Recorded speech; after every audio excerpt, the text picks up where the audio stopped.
Hello and welcome to something a little bit different. Commentary content. Because what better way to upset the entire internet than getting the opinion of a jaded gamer on a subject no one really cares about, and on a game that doesn't deserve the kind of attention we're gonna give it today. And I suppose by the by, I wanted to start making content that isn't just cliche VTuber clickbait BS, and, you know, make content that actually has maybe, I don't know, some substance to it, I guess. Haha, smile.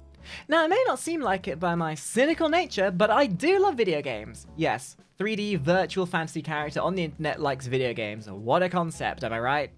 I say this because I don't want you to get the wrong idea about these commentary videos. At the end of the day, these aren't going to be me being all doomery about games that suck and trying to make a negativity echo chamber. That's not my intent. I want to try and talk about the good, the bad, and the ugly. And although this video is a review about Forspoken, it does also serve as a talking point about the games in the studios that exemplify the sheer mediocrity of the modern gaming industry, and how we get snide studios that literally only pump out these half-assed and half-assed pieces of garbage to fulfill the woke message of a producer that doesn't really care, or as a quick cash grab to line the pockets of the shareholders, and really would be better served as abandonware for all the effort they end up putting into it. So, I didn't go into this video intending to make a scathing review, but the more I got into this game, the harder I found it to actually find anything good to write about. So hold on to your butts, ladies and gentlemen, because this is Forspoken. So, I'm sure you've all seen, or at least heard of Forspoken, the game developed by Luminous Productions. If you haven't, then be glad. Be very, very glad. So you probably would have seen this, if not from the cringe-inducing marketing and trailers, then definitely the sheer amount of memes being made about it and being spread all over the internet like a new season of Fortnite being spread around a primary school by a bunch of toddlers. And I thought that it was literally a joke at first, until I checked Reddit and Steam and saw that they were all literally on fire and overflowing with bile for this game. It's actually something to see. Lamau. The only time these sites put aside their resentment for each other and work together as a team is when a game developer does a bad, or when they need to lay out someone who badmouthed Better Call Saul, but, you know, beside the point. Now, you know video games, right? Yeah, those things the cool kids call groovy these days? Most of these games have some kind of marketing scheme when they launch, to get the public's eye on them. Most of these are at least okay and do a good job to convey what the game is about to some degree of relevancy. But whoever was in charge at Luminous Productions clearly didn't get that message, because I don't think I've ever seen a game that simultaneously broadcasts its own mediocrity while trying so hard to show it's hip with the kids and can pull punches with the other titans of the industry like this before. I mean, it was obvious just by the pre-launch content and the trailers that there were a lot of inspirations, with everything in the trailers looking like it was pulled directly from Elden Ring or some other such game that's come out in the last couple of years. It's like watching that Steve Buscemi meme, like the how do you do my fellow kids meme. How do you do, fellow kids? Only instead of culturally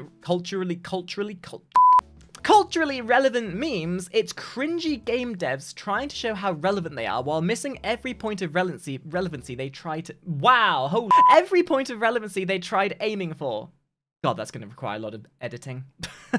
Now, the marketing leading up to this game's launch seemed like it was done by a studio that knew their game was rocky, because there was barely any gameplay to be seen, or even to speak of, and they used— in the marketing, they used these catchy buzzwords like fun and beautiful and endearing. None of these words are really telling you anything about what the game is like. Like, wow, a game is fun. Who would have seen that coming, right? You know what else is fun? Sitting your ass on the high-pressure water fountain at SeaWorld and seeing how long it takes for the lifeguards to notice that you're having just that little bit too much fun in that position. And to make things worse, the pre-launch gameplay that they did show really didn't do a good job of helping alleviate people's lack of confidence with things, with the fact they purposefully didn't give out any copies of the game to content creators who were known for being heavily critical. It's like they only wanted to hand the game out to content creators they knew would like their game, or at the very least put up with it enough to not say anything negative about it. Sounds like another game we all know. Warframe! And unfortunately, it seems like a lot of people's concerns with what they saw from the marketing and early gameplay trailers wasn't unfounded, because game bad. Game very bad. I doubt I'll cover everything there is to say about it in this video, but I'll do my best to convey why, and also why this game demonstrates the staple of mediocrity within the AAA industry and the apathy being produced in droves these days. Oh, and the greed. Of course, the greed. Don't forget the greed. There's a lot of greed. And look, I don't want to hate games. I didn't want to hate Forspoken. I don't want to make my first commentary video focused on an overly negative subject. But my god, did this game need to be talked about. Okay, so if you don't want to watch the entirety of this video and just want a TLDR bullet point version of what there is in this game and why people are losing their minds over it, here you go. Story, bad. Writing, bad. Dialogue, cringe and bad. Optimization, really bad. Value for money, mega bad. Think Sainsbury's, only without the quality. And for all you Americans out there, Sainsbury's is like our Walmart. Oh, and as if to top it all off, boy, this game has more performance issues than you can shake a stick at. Namely, the game is 120 mother trucking gigs. 120 gigs! That's more gigs than go into my friggin' boob physics. 120 gigs for a game that's about the length of the average attention span of a Rick and Morty fan. Not to mention the game as a whole runs like doo-doo half the time. And when you look at the minimum requirements and specs for this game, it just raises more questions about how this game was even made. But anyway, the game does have some redeeming features, like how it's possibly so weird and outlandish that it might very well gain a weird cult following in a similar way that the Sonic franchise has. You know, I mean, the Sonic franchise has a more enamored fan base than any simpish community for a VTuber does. So who knows, maybe this game being as outlandish as it is will appeal to some kind of an audience that'll be drawn into it. Sorts that will actually appreciate this kind of game. And I can't deny, the game does actually look rather good. I mean, I say it looks good. It looks good when the game is finally able to run above 40 frames a second, and when it's not absolutely shitting itself or running like a rubber band that's caught on fire. And I originally thought that these problems I was having was me. I thought it was my setup, but the more I digged into this, the more I found people complaining about my exact problems. And I have a pretty beefy rig, and I did see everyone else and their mothers having the exact same issues I was. So I guess it's just the game? So, if you want to tune out now because you have the ins and outs of it, then I'll see you later. Bye. Catch you later. But if you want a more in-depth look correlated to my opinion and experience playing the game myself, in my own time, then stick around. Cause oh boy, this rabbit hole goes way deeper than what I thought it would.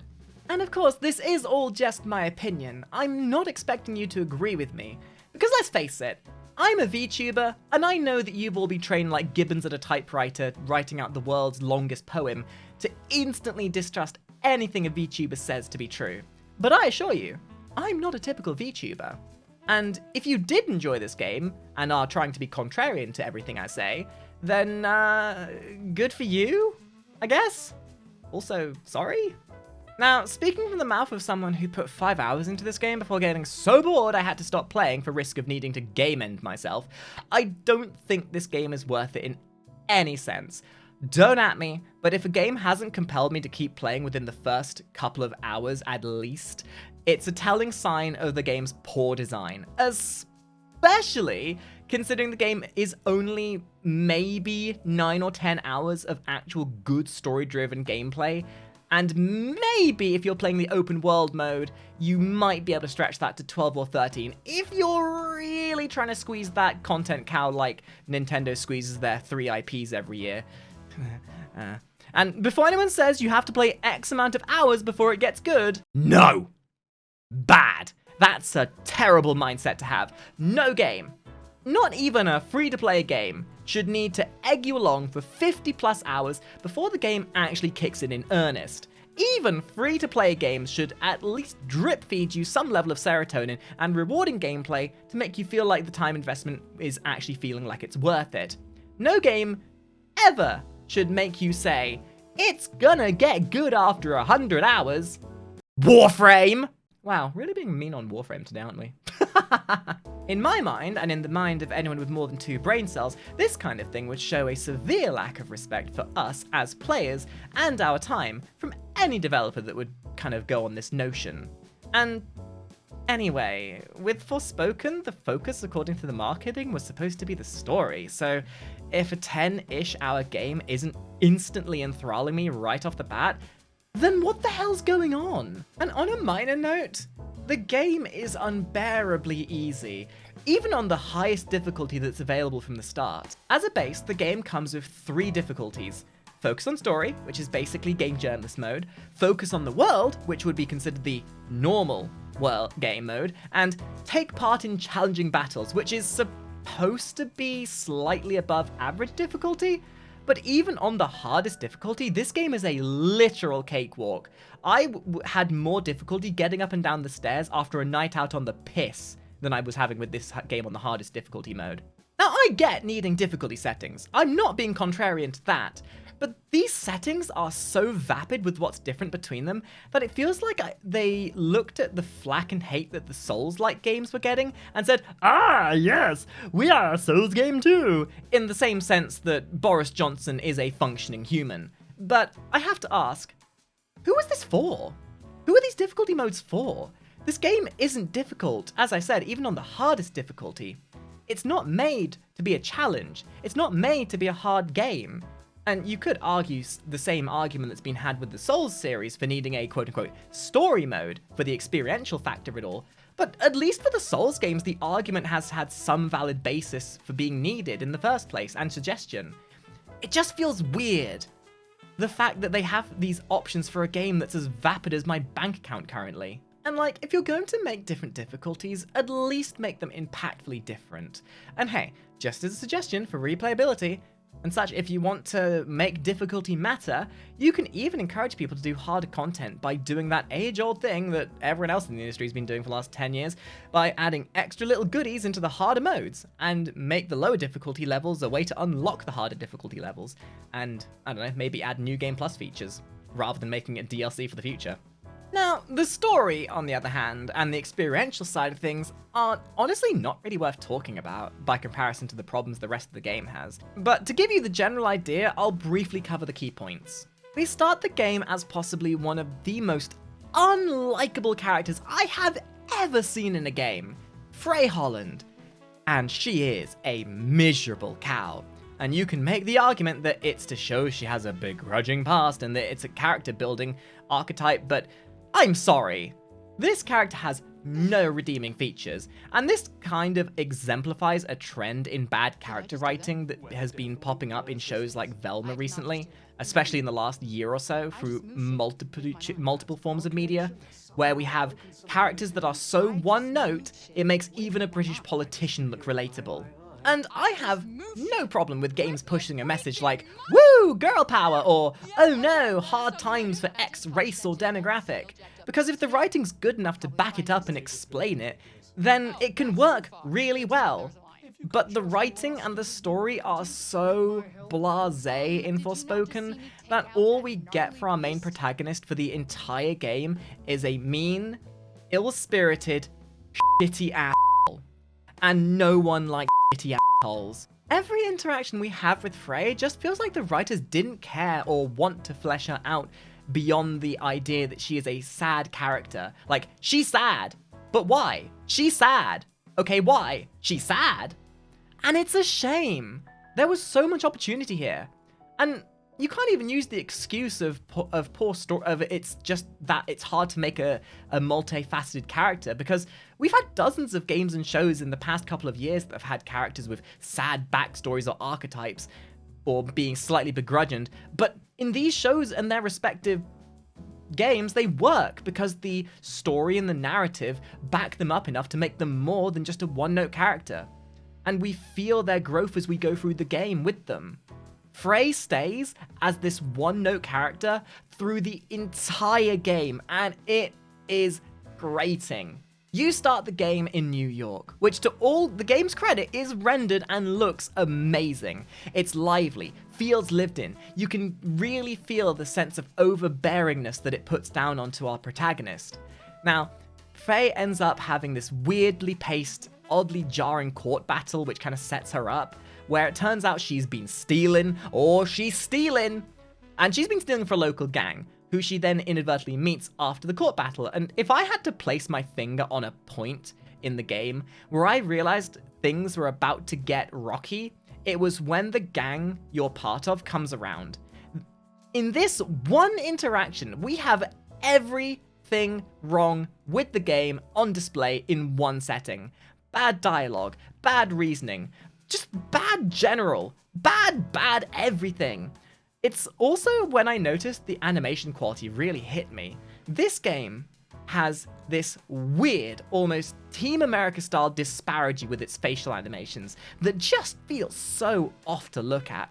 Like, whenever most of the humans talk in this game, they have this really jarring, robotic, slack-jaw look about them, and I just can't wash off how grating it is. It's like a horrid cum stain. So moving on, something, you have a cat, something, plan to get away from it all, something, it all goes wrong, and then out of absolutely nowhere, with no context or pretext, suddenly, because it's her 21st birthday, she has a magic spidey sense which leads her to Cuff, which then isekais her into a new world called Athia. Are you sensing a weird pacing yet, or is that just me? Because that's how the entire game felt. Now, this isn't a play-by-play review, so I'm not going to break down the entire game as a play-by-play. There are many other content creators out there that have had the patience enough and the balls to actually sit through this entire game to give you that, and I'll probably have a link to some of those down in the comments below. So if you actually want more of a summary, then by all means check those out. No. This video I'm doing is more to prove my point about mediocrity and the general subparedness of games we're getting in this day and age. To see, how the games industry is currently. And from the moment you're isekai'd into this world, you follow Cuff, which is the weird device you found in the human world, and your character Faye through a story of very bland, blasé questing and combat systems and monsters and just, imagine a typical RPG. If you've played an RPG at all in the last 10 years, you've played Forspoken. And this is where the weird jank and floppy store writing gets worse. Whether it's with the combat that was advertised as fast and dynamic but only ends up feeling clunky and like it was made for the sole purpose of giving you motion sickness, and not to mention the supporting systems that felt like they would be right at home from a game from 2005. It's just weird. Everything is weird. Like, there are elements here that you could have theoretically really liked, but the weirdness just completely overshadows them in every way, shape, or form. Namely, the options menu, the systems within it, the way the interface is laid out and helps you proceed through the game. There's just so much weirdness that holds back any potential that any of this could have had. Now, don't get me wrong, I'm fine with some weird, and this game has weird in droves, but a lot of the time, it's the kind of weird that just rubs you the wrong way. Did I mention this game was weird? I don't think I've emphasized that enough. Now, I love seeing game developers make stuff. I love creationism. I love seeing the artistic notion behind a studio and what they can portray in a game. And this game is definitely a game that has been made that you can play. Absolutely. But there just doesn't seem to have been a direction or really any cohesiveness between the departments responsible for how this ended up. It's like the studio was told to make a game in the dark and was then told never to communicate between the other parts of the studio that was making it for risk of engaging in the dreaded social encounters. And it all comes to a head in the fact that almost every element of this game feels incomplete in some way or another. Now, the contrarians out there are probably going to call me out on all this BS and cite me as some kind of negativity echo chamber stirring muppet. And to that I say, sit down. Mummy's talking. This isn't to say that everything is bad, because Cuff is adorable. Yeah, no, it's definitely bad. No. This is batshit madness. And yet it's the truth. You stop your hurting me now. Seriously? No. But what you're doing is completely futile. And in a complete state of irony, the game's most human-like character, the one that we're most relatable to, the one we feel the most relatability to, is a metal bangle that's dangled and attached to your arm like some Stargate SG-1 plot device. Cuff, an inanimate, possessed slug of metal that's latched onto your arm, has more emotional outreach than any of the human characters. But even this comes with its problems because Cuff talks a lot. There's even a mechanic designed entirely around you stopping what you're doing and talking to Cuff to get that expositional spiel that comes out of its metallic mouth. To a point where this dialogue will be playing during key parts of a fight, or when it's not even wanted or needed. Although this still ends up being more of a positive for the game's sake, as the times you get to vibe with Cuff feel fun, and like a bit of an escape from the nonsense the rest of the game is throwing at you. And I tell you this, Cuff's voice actor, Jonathan Cake, absolutely kills the role. He has such a dulcet voice. Keep at it! I think you're finally getting somewhere. Careful, you're about to get badly bitten. You were saying? Even the best of us make mistakes. And you may know him from such shows as Law and Order, he was in Empire, he was in Chuck, The Affair, SEAL Team, Legends of Tomorrow. This is a well-renowned voice actor, which is a shame because he is completely overshadowed by the noise and gratingness of all of the other characters in this game. And speaking of dialogue, again, there is so much talking. Just let me play the goddamn game, goddammit. There does come a point where there can be too much exposition and dialogue. It even got to a point where I'd accidentally skipped conversations a few times by walking into necessary cutscenes that were coming up. And yes, every single one of these conversations feels just as weird and badly written as the last. Like, there was this one moment that I was walking through town, and I swear to God I'd been thrown back into Oblivion NPC dialogue eras of conversational skill. I hope I can help. Necromancy may be legal in Cyrodiil, but few will openly admit to practicing it now that the Mages Guild has banned it. Farewell.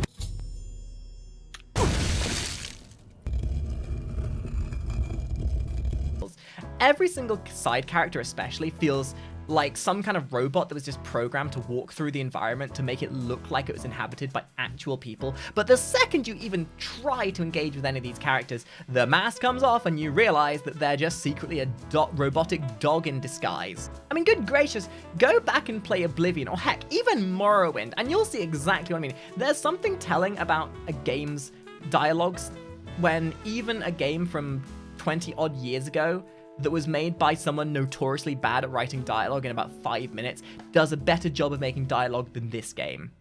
So what is there to say?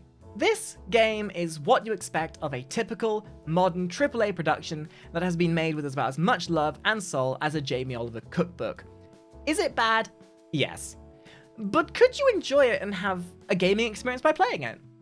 I mean, probably, but I want to put it into perspective for you. This game, as of launch, is $70. $70!